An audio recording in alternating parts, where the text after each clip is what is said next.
This is Trans-Africa Radio.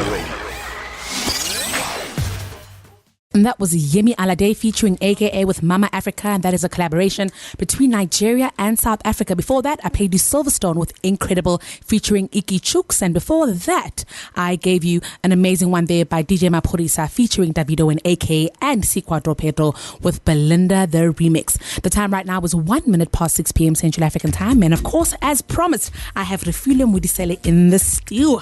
Hello, Refilwe. Aloha, sweetheart. How are you? Well, how are you? How are you doing? I'm fabulous. Are you good? So you gotta be good. How has this long weekend been? It's a long weekend in South Africa for those of you who don't know. We've been off work, I think, most of us since last week, Wednesday. So how's your long weekend been going? Listen, my long weekend's been a long weekend. Okay. I think we painted the streets red, so to speak, as they say. So haven't done that in a while, so it was refreshing. You know? Yeah, getting together with friends and just reconnecting. So it's been quite the weekend. It's been quite the weekend. Well, we are in studio with you, and let's try to make sure everyone knows who you are first. So Refilwe is a South African model and entertainer. She was born in Rockville, Soweto, and she's the country's first professional fashion model with Albinism. She started her modeling career at the age of 13 when she was approached by Y magazine, and she's also appeared as a runway model in 2005. That was with David Tlale, hey? That's a big deal.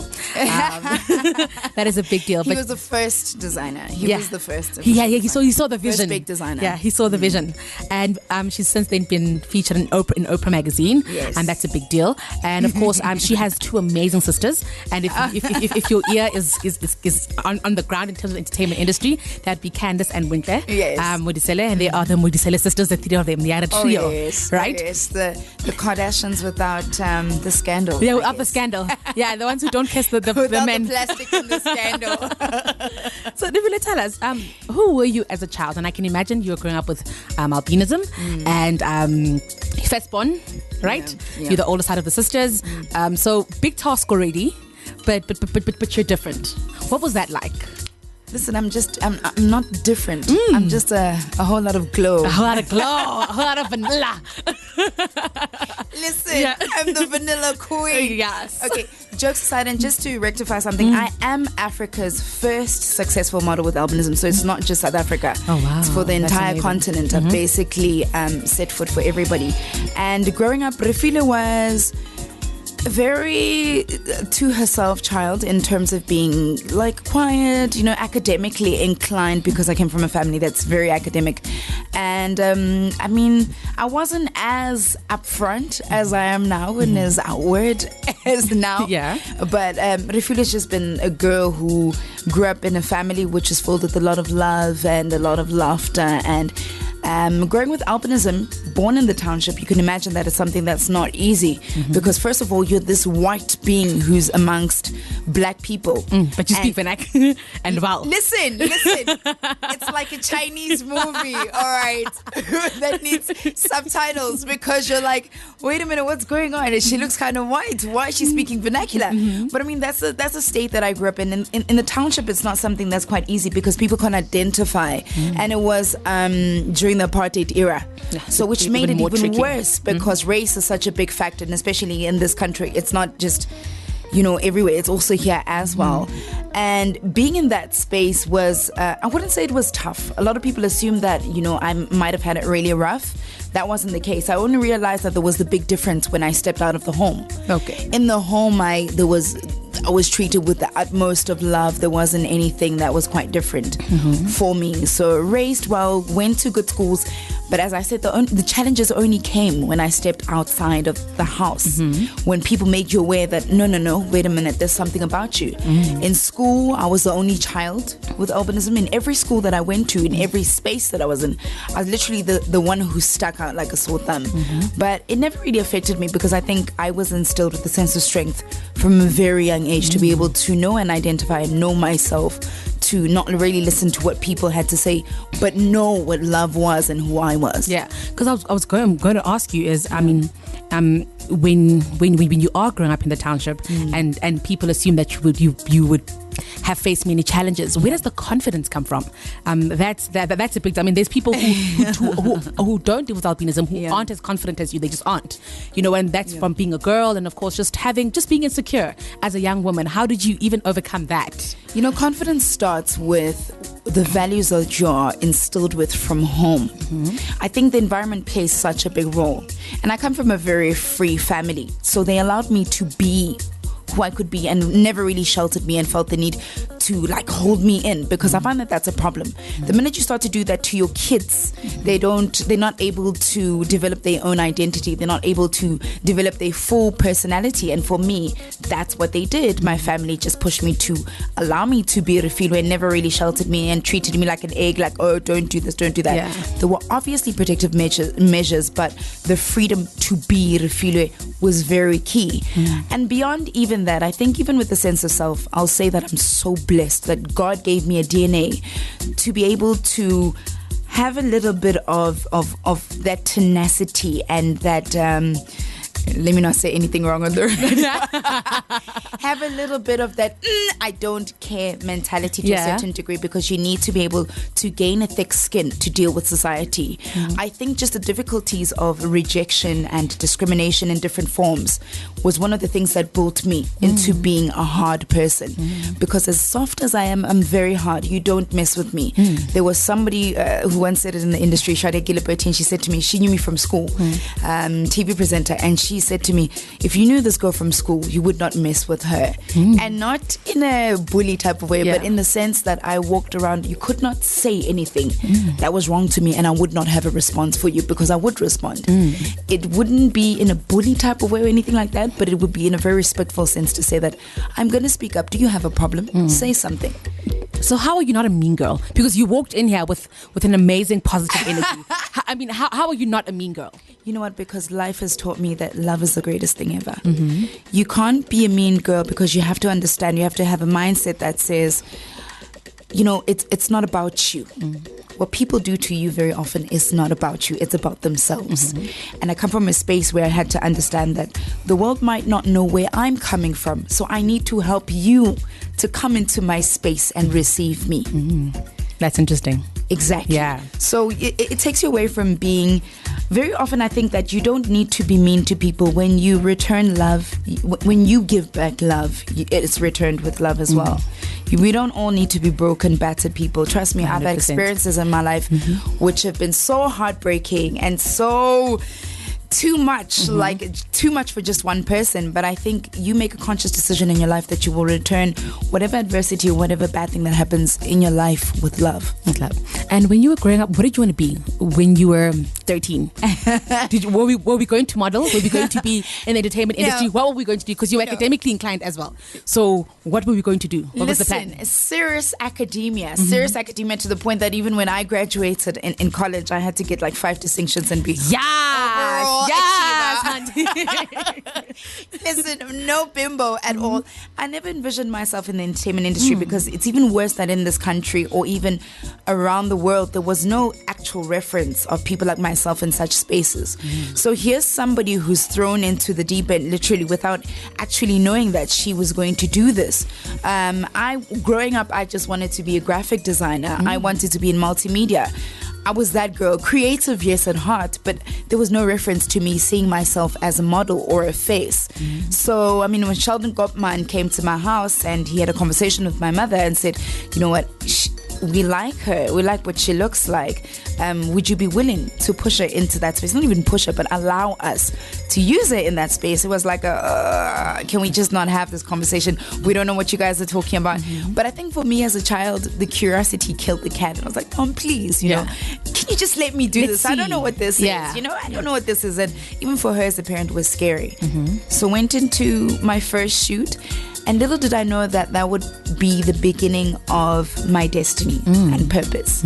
I think very often God puts you into this world and He ordains you in some way without you actually knowing it. I had those symptoms from a very young child, apparently, of posing in front. I love to dress up and, you know, it's a little doll. So it was always there. I was my mom's little doll, you know. So it was always kind of there, but to actually step into your purpose without realizing it And I guess I just listened to what Spirit was always saying to me, and I just followed through. Something inside me just grew, it got deeper, and the rest is history. Yeah, and I mean, the audacity of it all, to be different and to do the damn thing, right? Thank you, she said. Yeah, just to do the damn thing, just to get in front of the camera and be like, I'm going to do this, and I'm going to kill it. You know right? what? It's not even, I think the thing is, for me, it was like, I was a child playing. And very often when you do things, you don't realize what it is that you're doing. But ultimately, you're building yourself. And people allowing you in that space to do that is something so incredible. And I think I grew with it. My mom did stop me. I didn't do it throughout my high school years, because I started in high school.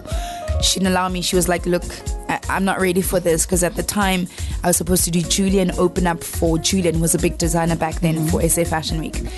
And she just said, whoa, we're not ready for this. I don't think the country is ready for something of that nature, especially back then when there was no reference to it. And I needed to grow, which was so important. To develop a thick skin, you think? Not exactly develop a thick skin, but I think for my mom, it was just a very big fear. And for her, she was just like, okay, this is going to take her away, and it's going to be too much media attention at a very young age. I don't think it was that conscious thinking of developing a thick skin. It was just the time and the decision that was made, I guess. And what was the atmosphere like at home for 3 out of 3 to all be in entertainment? Okay, so how did your mom get that right? 3 out of 3, 100%, full marks, all entertainment. How did that happen? You know what? God's grace.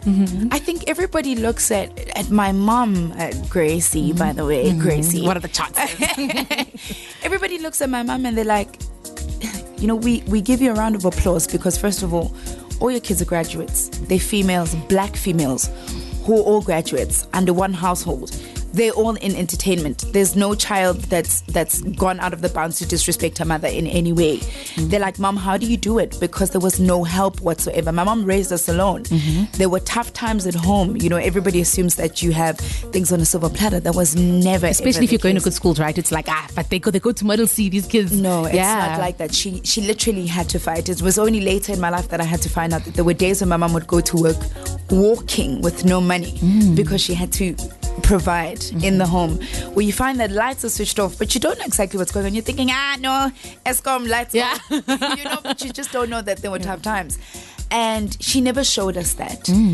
And for us to see it now, and for her to open up and say, my kids, this is what I went through, and for people to then come back with a response that says, Mom, we applaud you.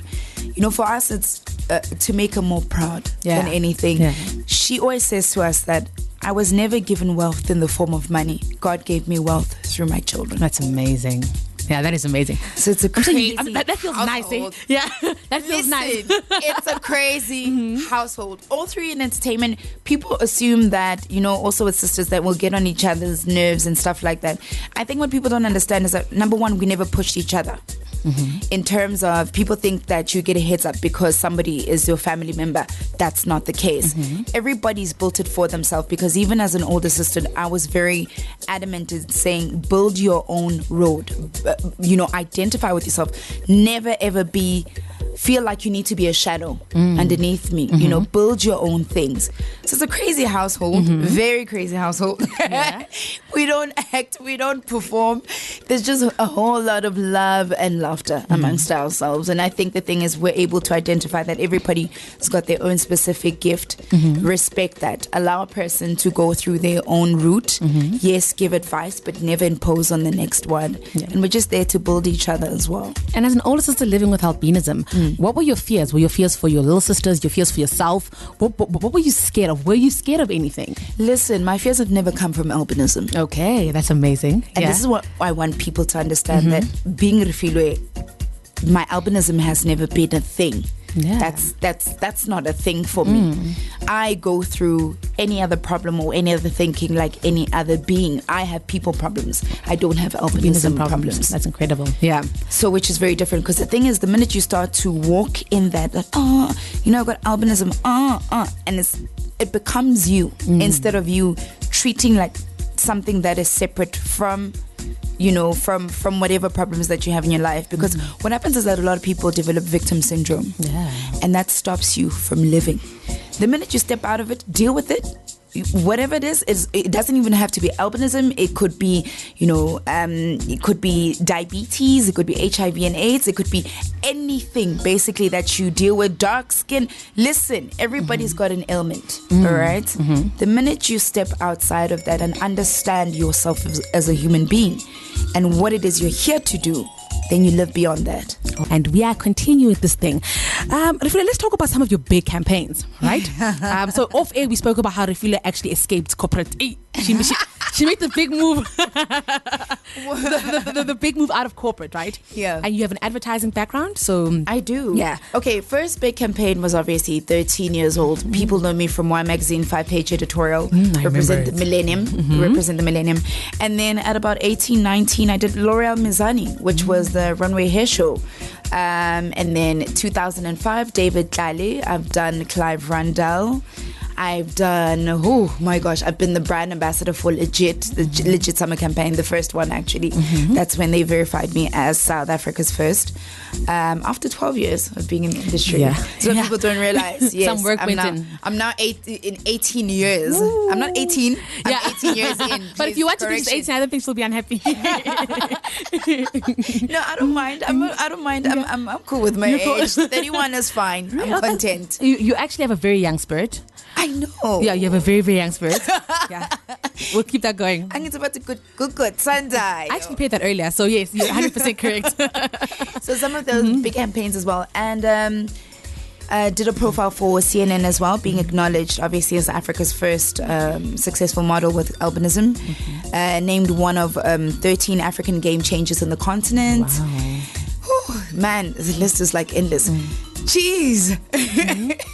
And I've done so much. Yeah, and I've done so much. But I think the difference is that back in my day, there was no social media. Yeah. So it's very hard to backdate some of the things because a lot of people are like, oh, okay, let's see, where was the work?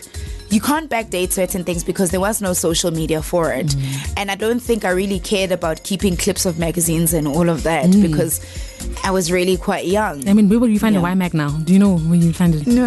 Do you have a copy at home? Does your mom have a copy at home?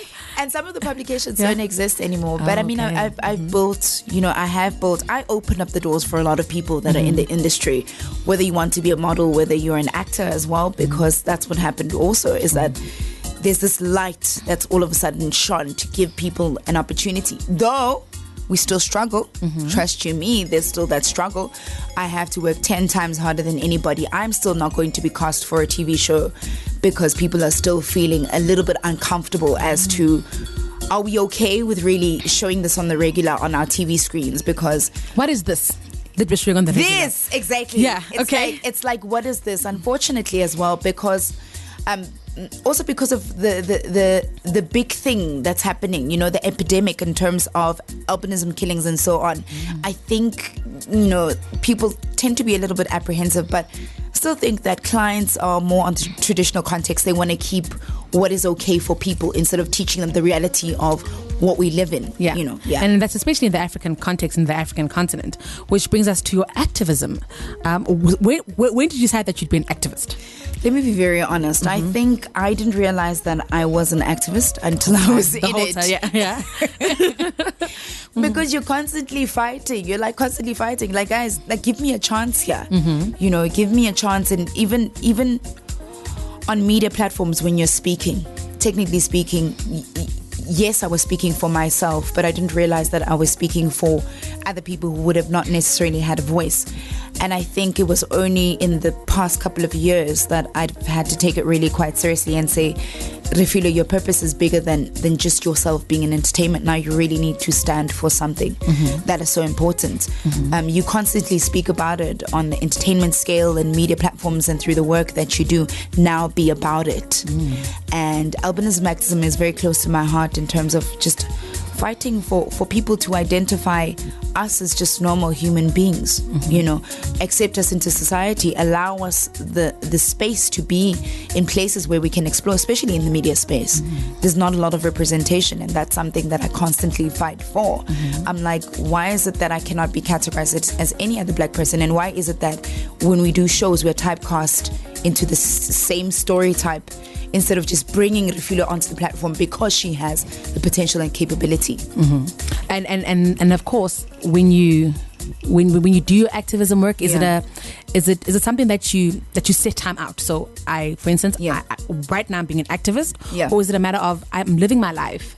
And my life my whole life is an act of activism. My whole life is an act of activism. But with that being said, I honestly, I obviously have to instill the tools as well to be able to build for the people that come after me.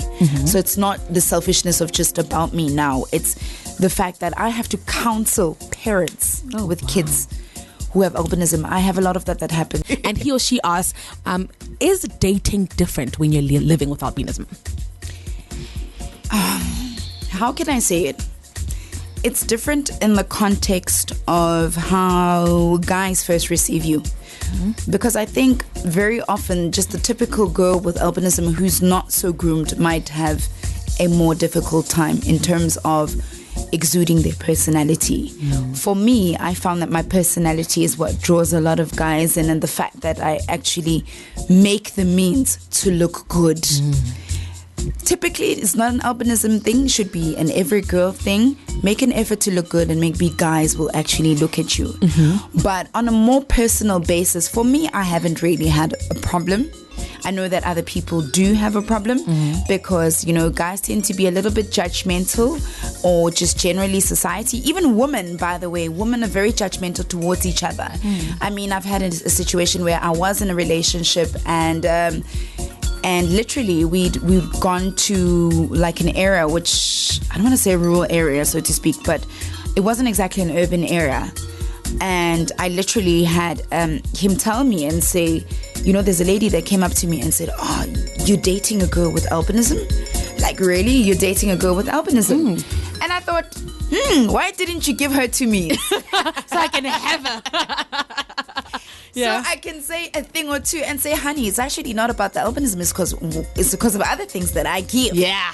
that you could give to if you were not being mean, right? Listen, exactly. But more than anything, it's just the heart of a person. And I think for me, there is a slight fascination because, I mean, I do make the effort to really try and look good. And my personality counters for my outside. But wait, why is it counters? Why are we using the word counters? I would say counter because if you don't bring out your personality, a lot of people cannot be drawn to you. 100%. So unfortunately, in how we live as human beings, we're very superficial. So I will say counter for the context of the conversation. Okay. You know what I mean? Not to say that I have a problem and, you know, there's a duplication happening here. No. But in all essence and how people see it, from first, people always see things from face value. That's just how it is. When you have a personality, it eases the pain. It eases the pain because people move away from, oh, okay, this is what she looks like. For me, it's never really been tough. I find that guys are very attracted to Miss Vanilla. Yeah. You know, some will say she's not so hot, but I really don't care about that because at the end of the day, it's what I have to offer on the table. And I mean, nobody's that hot to everybody anyway. You know what I'm saying? No. Nobody's that hot to anybody. Listen, we're all struggling somewhere. No. It's not even about heat. It's about what you have to give as a person. And 100%. I think what happens is that, by the way, beauty does fade. There's a saying that I say that...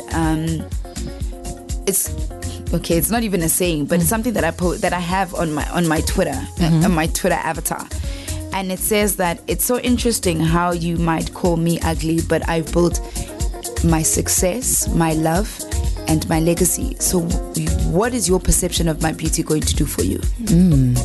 It's a very valid question. Exactly. Very, very, very valid question. We perceive beauty very differently. And I think that's another thing that I'm here to do is just teach that, unfortunately, the context of what you're always taught may not be it. Yeah. What if your entire life is a lie? Yeah, because actually it's it cannot be factually carried out throughout every person. What if your entire life is a lie? You're built on a system that's taught you that light-skinned girls are beautiful. What if that's actually not so true?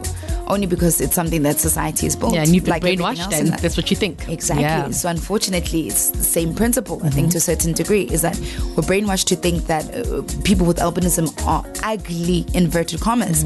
But the reality is that there are some beautiful and good-looking guys and girls. There's actually a new girl on the entertainment scene, right? Yeah. And she's on Isibaya. Yes, Michelle. Yes. Michelle. Is it Michelle? Yeah, her name is Michelle. I'm just not sure of her surname. Listen, Hey. even I'm like, Hey, mama. I'm like, hey, mama. Even with the males as well. There's Sanele Kaba, there's Simba Gozo. yes. There's like a whole lot of good-looking people. There's a friend of mine as well, Kaliso, Tubelihle Mbisi. There are some good-looking people out there. And it really doesn't matter. It doesn't matter what color you are. I think it's what you exude at the end of the day. And I think it's very important to emphasize that. I mean, if you're going to be looking at people from how they look, you stand a chance of just missing out on just good quality people. Never mind that. I always say that it's so interesting how people like to preach this thing of you're so beautiful. I'm like, you're so beautiful, but your heart speaks for something else. Like, actually, umobi in that context. You know what I'm saying. Yeah. So it's very interesting because you can look beautiful, but if your heart doesn't speak for it, it's a different question altogether. Like, it's a different, not even a question, it's a different argument. Yeah. Altogether. Yeah. You know, I find that you're a very clear spirit. It's like you've never been hurt, and I know you have. Oh, listen. Right. I'm the most wounded person on the planet. Yeah, but there's so... I've gone through so much pain. I've gone through so much. Like, like, listen, Refilwe has gone through so much, but I think I hold my personal experiences dear to me and the people around me. That sometimes you don't need to scream to the world what you've been through. You don't need to show the world your scars. And it's not even a hiding factor. It's just the mere factor that you need to move on and get the hell on with life. Get on with it, yeah. Yeah. You need to get on with life because you can't always hold on to your wounds. And I find that even within that pain, there's always a lesson. I've gone through the most. I'm not even going to disclose on this platform. But I've gone through so much. And I mean, my family knows that as well in terms of, what I've gone through generally as Refilwe and my life experiences. Not just from the albinism, but just generally as a woman, as a human being, what I've had to go through, what I've had to fight for, what I still go through, because people assume that life is easy. It's bread and butter. I'm like, listen, you don't know that at night I'm crying. Yeah. You have no idea. The only difference is that I understand that I have to wake up in the morning. I have a family to feed. I have, to look at life and my purpose and say, God, I'm still here, and I understand that everything that I'm going through is to mold me to my greatness. That's the difference, is understanding that you cannot give up. Life, there's one thing that my mother said. She said to me, my child, life is one big battle. And that's exactly what it is. If people ever assume that life is something of perfection, where there's this goodness, and yes, there is goodness in it, but you're going to have to fight for it. Because that's exactly what it is. Life is one big war where you're constantly fighting to get to that place because you are being molded through the fire. You need to understand, if we were in a comfortable space, we would not be able to have gratitude. We would not be able to be the person that, become better people, to build better things in this world. And I have Junior X here who's asked a question. Please ask. Yeah. It was actually just a retweet. Okay. Sorry, that's on me. That's on me. We are seeing things now. We are seeing things. We really, really are seeing things. People are afraid to ask questions. Well, we still recovering. What I'd like to know is, Refilwe, you said you're 31. Yeah. So I'm going to go typically African on you. How is it at 31? I'm not married. Yeah. With no kids. And ban in the oven, Refilwe. Yeah. I'm sure you get that a lot at family events. No. Listen, are they asking? Listen, I have a very strict answer to that. Right. In African culture, we are taught that you have to get married and have kids and so forth and on and on. I've had a conversation with my mother. It's not a have to. dynamic. It's not a have to dynamic.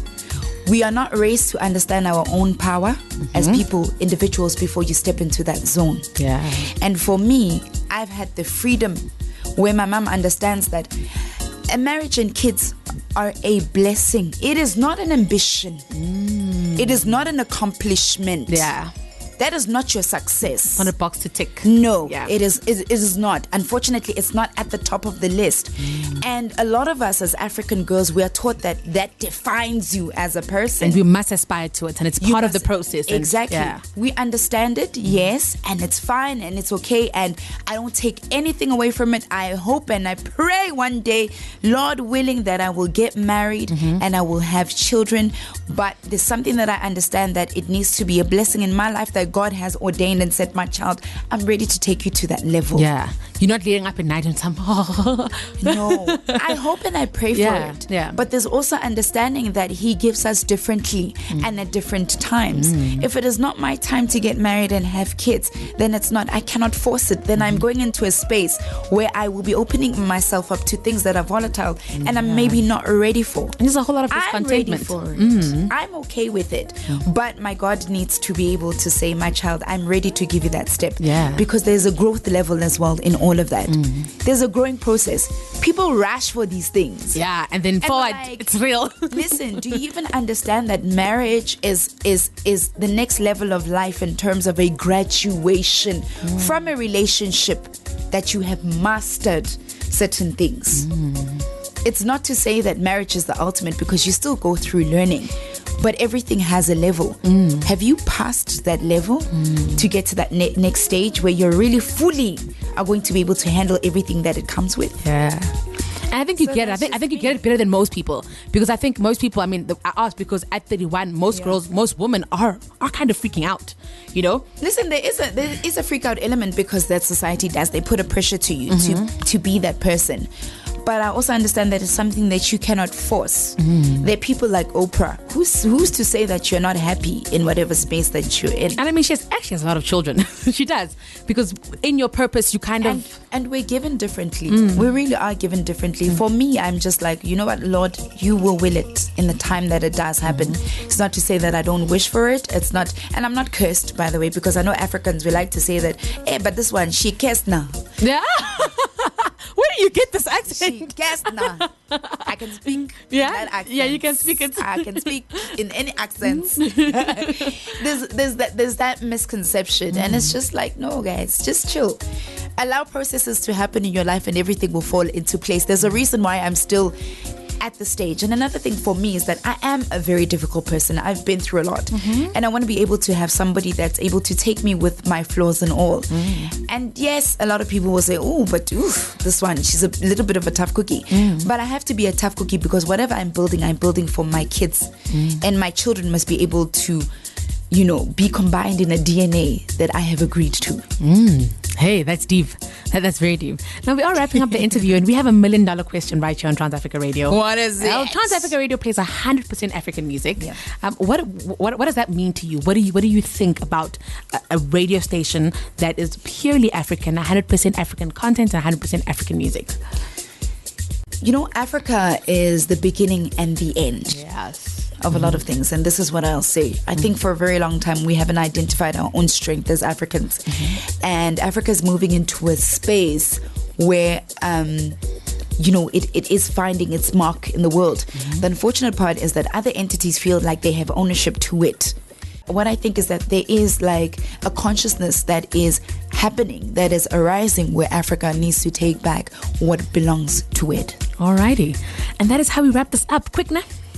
Quick conversation with Refilwe Modiselle. Thank you so much just for coming into studio, but most importantly, just your beautiful energy. Oh, right? Thank you so much. As I said, you've got such a clear spirit. If I didn't know better, I would think, this girl has never been hurt once in her life. Oh, listen, you never wear your heart on your sleeve. 100%. That's just it. And that's just to protect yourself, and only open up your heart to the people that really, really matter and that will guard who you are. Alrighty. This is Trans Africa Radio.